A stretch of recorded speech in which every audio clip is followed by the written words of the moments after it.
Alright, first run of this CR18 Pro from HobbyPlus. This little spot I'm running on is probably more for 10 scale stuff, but we're going to try to push her through here. Lots of big deep holes for those wheels and tires to drop into, and you know, these are pretty big rocks coming through here. As you can see, or if you watched my video on paint stripping off RC car bodies, I removed the yellow from the hood area and the roof area and went with red. I think it looks a lot better. But yeah, it's we've been getting a lot of rain up here in Washington. Probably been raining for almost steady for the last 2 months, almost 3 months. So we're kind of in between a rainstorm here. These rocks are all wet and slimy.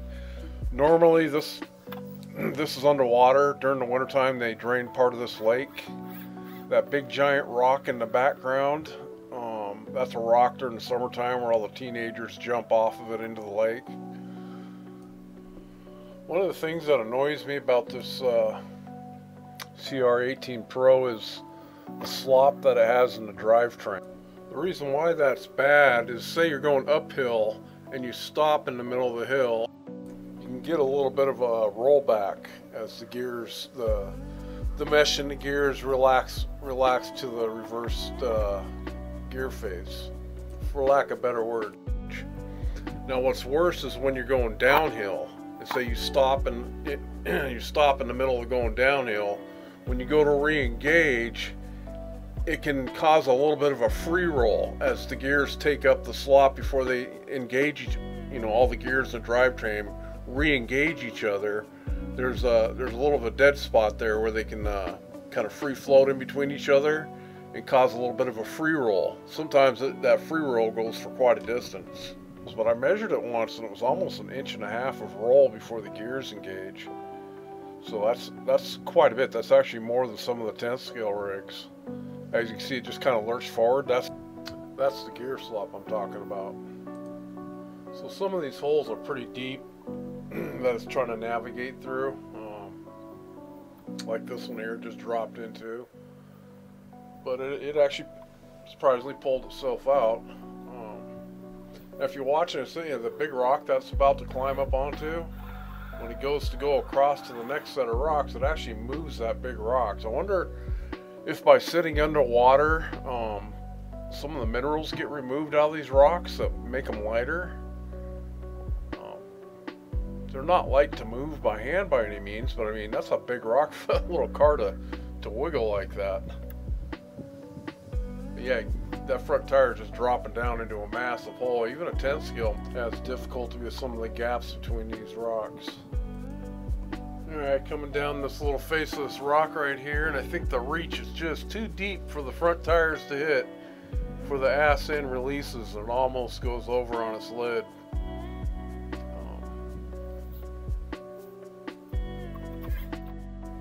Let's see if we can get this thing worked around and get the front end heading back towards the camera here. Yeah, popped out of that hole.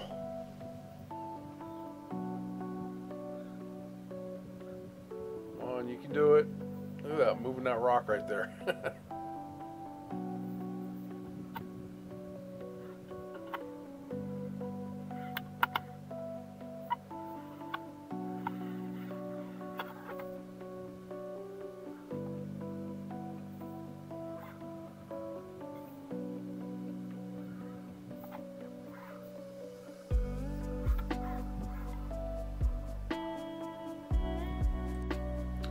So when I edit videos, I can zoom in on an object. So that's what I've done here. I just zoomed in super tight, you know, because it's a pretty small little vehicle. It's actually about 20 feet away, I guess. But also I'm trying to keep, you know, other things off the camera at the same time while I'm doing that. That's why I do a lot of super tight zoom in shots on my RC cars. Either one to keep someone off the camera, or, you know, or an object off the camera, or something in the background off the camera. Other than that, most of the time I really like the wide angle shots of things. I just thought this was a cool shot here, kind of panned around a little bit.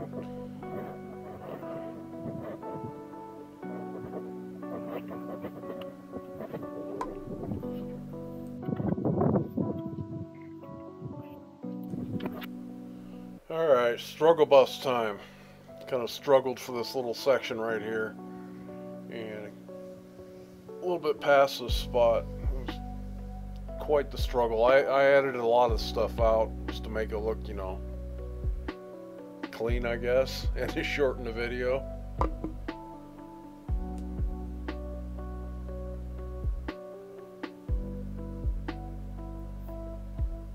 Once again, if the rocks weren't just slimy, a little bit grippier, I probably could have just yoinked myself right out of there. But every time I put a tire up on a rock, you know, on a rock edge or face, it would just slide down. And these tires are pretty grippy, so they just aren't having it on this wet stuff.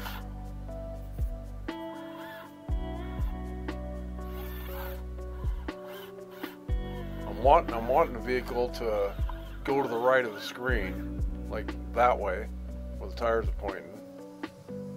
But they just won't grip the rock. And here comes another little rainstorm.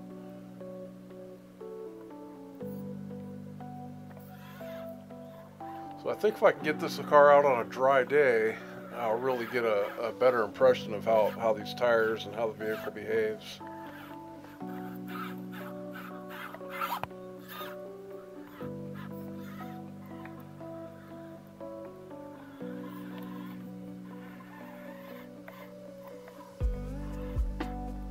Sometimes you just got to go the way that the rocks will let you go. I wanted to come up kind of over the top of that big rock, a little bit behind it, with the lower tire touching the rock that's right underneath its belly.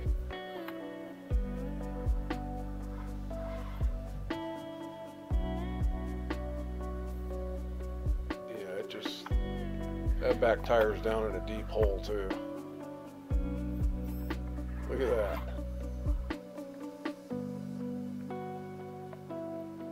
You can do it.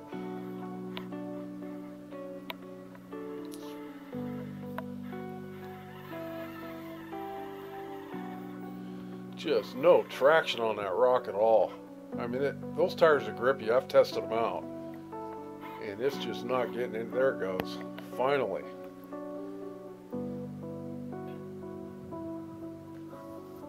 Pretty cool shot in the background there. Well, thanks for watching. RC for life, and peace out. I'll have a run vid number 2 come shortly after this one. Thanks for watching.